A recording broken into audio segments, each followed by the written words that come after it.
Le cœur humain, cet organe fascinant, connu depuis l'Antiquité, est au centre de notre existence biologique.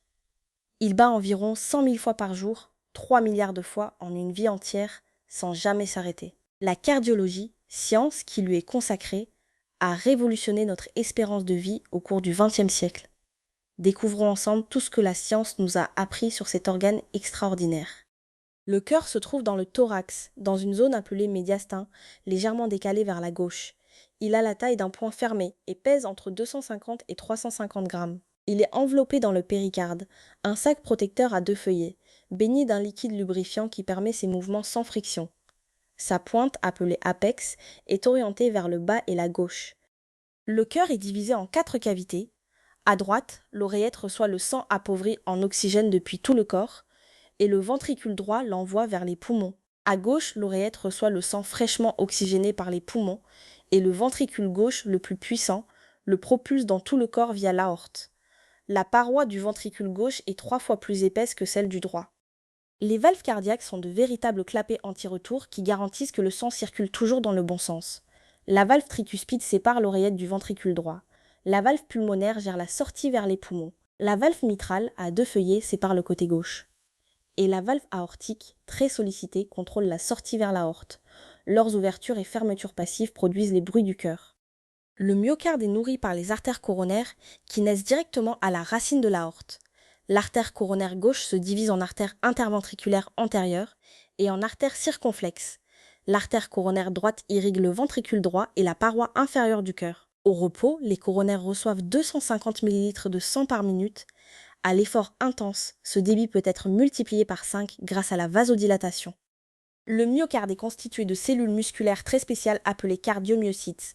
Elles sont striées comme les muscles squelettiques mais fonctionnent de manière involontaire et synchronisée. Des jonctions particulières appelées disques intercalaires permettent la transmission rapide du signal électrique de cellule en cellule, créant ce qu'on appelle un syncytium fonctionnel. Ces cellules sont quasiment incapables de se régénérer après une destruction, ce qui rend l'infarctus si grave. La circulation sanguine est double. La petite circulation ou circulation pulmonaire part du ventricule droit, traverse les poumons où le sang se charge en oxygène et se débarrasse du dioxyde de carbone, puis revient à l'oreillette gauche. La grande circulation ou circulation systémique part du ventricule gauche, alimente tous les organes du corps, puis revient à l'oreillette droite via les veines caves. Ces 2 circuits fonctionnent en parfaite synchronie. Le cycle cardiaque se divise en 2 phases. La systole est la contraction du cœur, durant environ 0,3 secondes, pendant laquelle le sang est éjecté vers les artères. La diastole est la relaxation, durant 0,5 secondes, pendant laquelle les cavités se remplissent. Le volume éjecté à chaque battement est d'environ 70 ml. Multiplié par la fréquence cardiaque, on obtient le débit cardiaque d'environ 5 litres par minute au repos. Les pressions générées par le cœur et les sons produits donnent des informations précieuses sur son fonctionnement. Le premier bruit du cœur correspond à la fermeture des valves mitrales et tricuspides au début de la systole. Le deuxième bruit correspond à la fermeture des valves aortiques et pulmonaires. Un troisième ou quatrième bruit supplémentaire peut indiquer une pathologie. Les souffles cardiaques traduisent des flux turbulents, souvent liés à une anomalie valvulaire. Chaque battement de cœur commence par un signal électrique. Le potentiel d'action cardiaque comporte plusieurs phases distinctes. La phase 0 est une dépolarisation rapide grâce à l'entrée de sodium. La phase 2, appelée plateau, est particulière au cœur. L'entrée de calcium déclenche la contraction musculaire. La phase 3 est la repolarisation par sortie de potassium. Ce couplage entre signal électrique et contraction mécanique est appelé couplage excitation-contraction. Le cœur possède son propre système électrique interne. Le nœud sinusal, situé dans l'oreillette droite, génère spontanément 60 à 100 impulsions par minute. C'est le pacemaker naturel. Le signal se propage aux oreillettes, puis est retardé au nœud auriculo-ventriculaire, ce qui laisse le temps aux oreillettes de finir de se contracter avant les ventricules. Il emprunte ensuite le faisceau de His et les fibres de Purkinje pour activer les ventricules. L'électrocardiogramme, ou ECG, est l'enregistrement de l'activité électrique du cœur depuis la surface du corps. L'onde P représente la dépolarisation des oreillettes. Le complexe QRS, qui doit durer moins de 12 centièmes de seconde, correspond à la dépolarisation ventriculaire. L'onde T est la repolarisation des ventricules.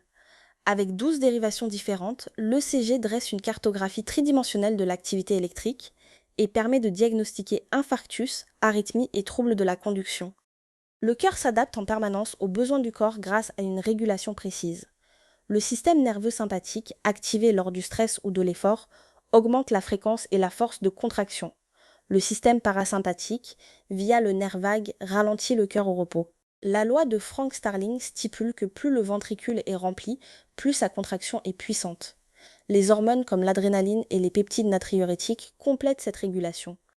Le cœur humain commence à se former dès le 18e jour après la fécondation, à partir d'un croissant de cellules dans le mésoderme. Dès le 22e jour, le tube cardiaque primitif bat pour la première fois. En quelques semaines, il se cloisonne en 4 cavités grâce à une chorégraphie moléculaire précise. Des gènes comme NKX 2.5 et GATA4 orchestrent ce développement. Des mutations dans ces gènes peuvent causer des cardiopathies congénitales. Les maladies coronariennes sont la première cause de mortalité dans le monde. L'athérosclérose est un dépôt progressif de plaques lipidiques dans la paroi des artères coronaires qui les rétrécit progressivement. L'angine de poitrine se manifeste par des douleurs à l'effort quand le flux est insuffisant. Quand une plaque se rompt et obstrue brutalement une artère, c'est l'infarctus du myocarde. Le traitement d'urgence est la revascularisation par angioplastie dans les 90 minutes. L'insuffisance cardiaque touche 64 millions de personnes dans le monde. Le cœur n'arrive plus à fournir un débit suffisant pour les besoins de l'organisme. Quand la fraction d'éjection est abaissée en dessous de 40%, on parle d'insuffisance cardiaque à fraction d'éjection réduite. Mais l'insuffisance cardiaque peut aussi survenir avec une fraction d'éjection normale par rigidité du ventricule. Les symptômes sont l'essoufflement, les œdèmes des jambes et la fatigue. Le BNP est le biomarqueur clé. Les arythmies cardiaques regroupent tous les troubles du rythme et de la conduction. La fibrillation auriculaire est la plus fréquente. Les oreillettes s'activent de façon chaotique à plus de 300 impulsions par minute. La fibrillation ventriculaire est une urgence vitale absolue nécessitant une défibrillation immédiate. Les blocs auriculo-ventriculaires ralentissent ou interrompent la conduction entre oreillette et ventricule. Les traitements incluent les médicaments antiarythmiques, l'ablation par cathéter et les défibrillateurs implantables. Les valvulopathies sont des maladies des valves cardiaques. Le rétrécissement aortique calcifié est la plus fréquente en Occident chez les personnes âgées. La fuite mitrale crée une surcharge en volume du ventricule gauche. Le rétrécissement mitral est souvent une séquelle du rhumatisme articulaire aigu, encore fréquent dans les pays en développement. L'échocardiographie avec Doppler est l'examen de référence pour évaluer les valves. Le traitement est chirurgical ou par voie percutanée avec la technique dite TAVI. Les cardiopathies congénitales touchent 8 naissances sur 1000. La communication interventriculaire, un trou entre les deux ventricules, est la plus fréquente. La tétralogie de Fallot associe 4 anomalies et se manifeste par une cyanose. Certaines malformations sont compatibles avec une vie normale sans traitement.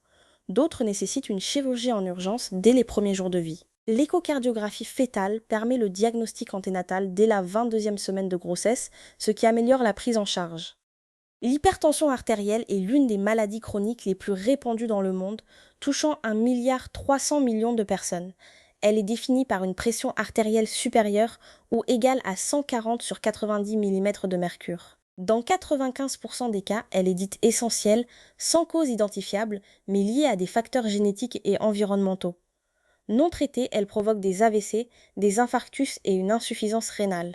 Les nouvelles recommandations européennes ciblent une pression inférieure à 130 sur 80. La pharmacopée cardiovasculaire est l'une des plus riches de la médecine moderne. Les inhibiteurs de l'enzyme de conversion et les sartans bloquent le système rénine-angiotensine et protègent le cœur et les reins. Les bêta-bloquants ralentissent le cœur et réduisent sa consommation en oxygène. Les statines diminuent le cholestérol LDL et stabilisent les plaques d'athérosclérose.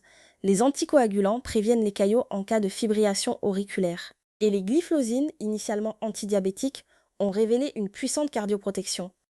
La cardiologie interventionnelle a transformé la prise en charge des maladies cardiaques sans nécessité de chirurgie à cœur ouvert. L'angioplastie coronaire consiste à dilater une artère rétrécie avec un ballonnet et à poser un stent, un ressort métallique qui maintient l'artère ouverte. Les stents actifs libèrent localement un médicament antiprolifératif. Le TAVI permet de remplacer la valve aortique sans ouvrir le thorax. L'ablation par radiofréquence détruit les foyers responsables des arythmies avec une précision millimétrique. La chirurgie cardiaque reste indispensable pour les pathologies que le cathéter ne peut traiter. Le pontage aorto-coronarien utilise une veine de la jambe ou l'artère mammaire interne pour contourner les artères coronaires obstruées. Le remplacement valvulaire propose des prothèses mécaniques très durables mais nécessitant une anticoagulation à vie ou des prothèses biologiques à durée de vie limitée. La plastie mitrale, qui répare la valve sans la remplacer, est préférée quand c'est possible car ses résultats à long terme sont meilleurs. Quand le cœur est irrémédiablement défaillant, la transplantation cardiaque reste le traitement de référence. Environ 5000 greffes sont réalisées chaque année dans le monde, avec une survie médiane dépassant 12 ans. Pour les patients en attente de greffe, les assistances ventriculaires gauche implantables, les LVAD, peuvent suppléer le cœur pendant des mois ou des années. Le cœur artificiel Total Syncardia remplace complètement le cœur natif. Les dispositifs comme l'Impella ou l'ECMO assurent un support temporaire en urgence. La prévention reste l'arme la plus efficace contre les maladies cardiovasculaires. Le tabac est le principal facteur de risque modifiable. Son arrêt normalise le risque après 15 ans d'abstinence. Une activité physique régulière de 150 minutes par semaine réduit la mortalité cardiovasculaire de 35%. Le régime méditerranéen, riche en huile d'olive, poissons gras et légumineuses, est le plus protecteur. La gestion du stress, du sommeil et le contrôle du poids complètent cette stratégie préventive globale. La cardiologie entre dans une ère de révolution technologique. L'intelligence artificielle analyse des milliers de CG et d'échocardiogrammes, détectant des anomalies invisibles à l'œil humain. Les montres connectées surveillent le rythme cardiaque en continu et détectent la fibrillation auriculaire. La thérapie génique, avec CRISPR, ouvre la voie à la correction de cardiomyopathie héréditaire. Les cellules souches pourraient un jour régénérer le myocarde infarci. Et la bioimpression tridimensionnelle de tissu cardiaque vascularisé transforme la recherche fondamentale. Voilà tout ce que la science nous a appris sur le cœur humain. 3 milliards de battements en une vie sans jamais s'arrêter. En 2000 ans, nous sommes passés de l'anatomie de Galien aux valves imprimées en 3 dimensions. La cardiologie est la spécialité médicale qui a le plus contribué à augmenter l'espérance de vie humaine. Pourtant, des mystères demeurent. La prévention reste notre arme la plus puissante. Prenez soin de votre cœur.